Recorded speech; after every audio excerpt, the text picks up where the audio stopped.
Right, let's jump straight into this explainer, and honestly, let's just shatter a really common misconception right off the bat. Most of us serving on boards, we have this vague sense that conflicts of interest are bad, and we should avoid them at all costs. But there is a massive gap between knowing they're bad and actually knowing how to spot them in the wild. So today, we're clearing up the confusion. We're going to define exactly what counts, and more importantly, walk through exactly what you need to do when you spot one. Because I promise you, board conflicts, they are not always obvious, and they are definitely not just about money. So let me hit you with a bit of a provocative question to start us off. Are you 100% sure you know what counts as a conflict of interest on your specific board? Just take a quick second and answer that honestly in your head. Because if you're holding on to this idea that a conflict only happens when someone's literally handing you a bag of cash under the table, you might actually be putting your organization and yourself at serious risk. Let's test your confidence and really get into the actual rules here. To make sure we're all on the exact same page, let's lay down the baseline definition. A conflict of interest basically exists whenever a board member has a personal, financial, or professional interest in how a board decision turns out, an interest that could compromise their ability to act in the organization's best interest. And really look at the breadth of those words: personal, financial, professional. It's really any interest that splits your allegiance or kind of clouds your judgment.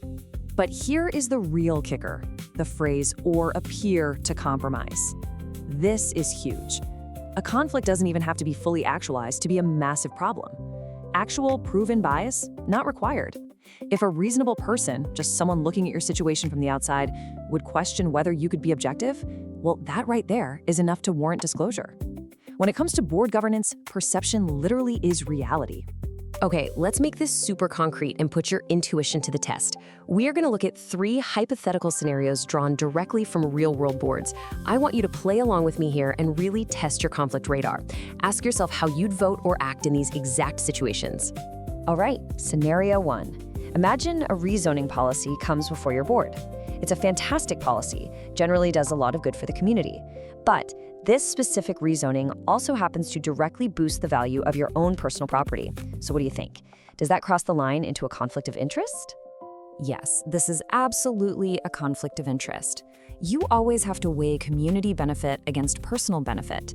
And here, even if the community is winning, the decision benefits you directly in a financial way that just isn't equally shared by the broader community. That distinct personal advantage, that means you have a conflict. Let's look at scenario 2. You're sitting at the board table, and you're asked to vote on an item that directly involves a close family member, maybe a best friend or a romantic partner. Now, you might be sitting there feeling entirely capable of voting fairly on this issue. You know you're an objective person, right? But is it a conflict? It sure is. And this specific scenario highlights a really core principle of board ethics. A personal relationship creates a distinct loyalty that can totally compromise your judgment, even if you firmly, genuinely believe it won't. Your personal belief in your own objectivity simply does not override the apparent conflict. That deep personal tie, it makes it a conflict. Okay, let's try one more. Scenario 3. A vote comes up regarding a new partnership or a major contract. But the catch is that the outcome deeply affects another organization that you're also affiliated with. Maybe you serve on their board too. Now, you aren't making any personal money off of this, so is it a conflict?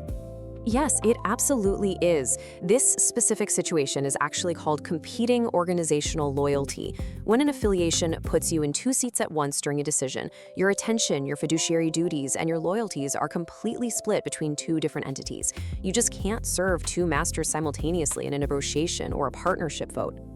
Phew, okay, now that we've tested your radar, let's take a breath and look at what doesn't count. Because honestly, not every connection is a conflict. Simply having a strong opinion about a topic, not a conflict. Casually knowing the people involved, also not a conflict.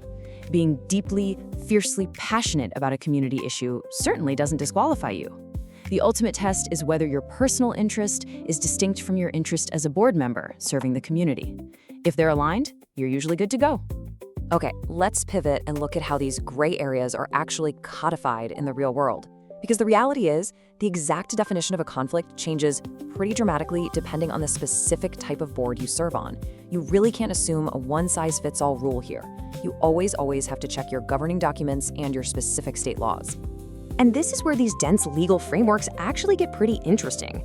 Like, if you're on a neighborhood council, you're usually dealing with public ethics laws that focus strictly on financial gain. But if you look at HOAs and nonprofits, they're often governed by state corporation laws or IRS guidelines that define conflicts way more broadly. They loop in those personal relationships and competing loyalties we were just talking about. And school boards, they vary wildly by state education law. The standard for one board might be entirely different from another down the street. So knowing the rules is one thing, but you also need a rock-solid action plan for when you inevitably spot a conflict. The source material outlines 3 non-negotiable steps. Step 1, disclose it. Step 2, recuse yourself. And step 3, do not try to influence the outcome.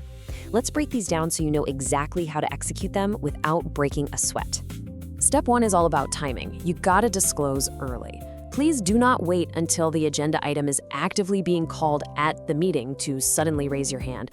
As soon as you realize there's a potential conflict, tell the board chair in advance. Getting ahead of it protects you, it protects the board, and it protects the integrity of the entire decision-making process before it even gets off the ground. Now, step 2 is recusal. But you really have to get the mechanics right in the actual meeting. True recusal means you state your conflict out loud for the official meeting record. And then, and this is the crucially important part, you physically get up and leave the room. You step out for the discussion and you stay out for the vote. You only come back in when the matter is entirely resolved. And that brings us to a super common trap that trips up so many well-meaning board members: sideline influence. Recusal means removing yourself entirely. You can't have private hallway chats with other board members before the vote. You can't shoot off a quick email outlining your position. You definitely can't leave the room but text your peers during the debate. Sideline influence completely undermines your recusal and totally violates the trust of the process. You might be wondering, why are we being such sticklers about this? Well, it's because the cost of silence is massive. If you choose not to handle a conflict correctly, you risk completely invalidating community decisions. Depending on your state, you could even face personal legal liability, and honestly, perhaps worst of all, an undisclosed conflict causes long-lasting damage to organizational trust that can take years, if not decades, to rebuild with your community. Look, governance can be messy, right? And sometimes you'll find yourself in a gray area. Maybe you have a distant connection to a vendor and you just aren't sure if it crosses the line. The absolute golden rule here is, when in doubt, disclose. Just bring it to the chair or the full board. Just say, hey, I want to flag this and I'll let the board determine if I should recuse myself. The safest approach is always to let the formal process decide. So I want to leave you with this final provocative thought. Transparency is the absolute foundation of good governance. It protects you and it protects the mission you care so deeply about. So I want you to take a hard look at your current affiliations, your relationships, and your investments. Ask yourself right now, what undisclosed conflict might you need to bring to your board chair today before your next meeting? Thanks for joining me on this explainer, and I'll catch you next time.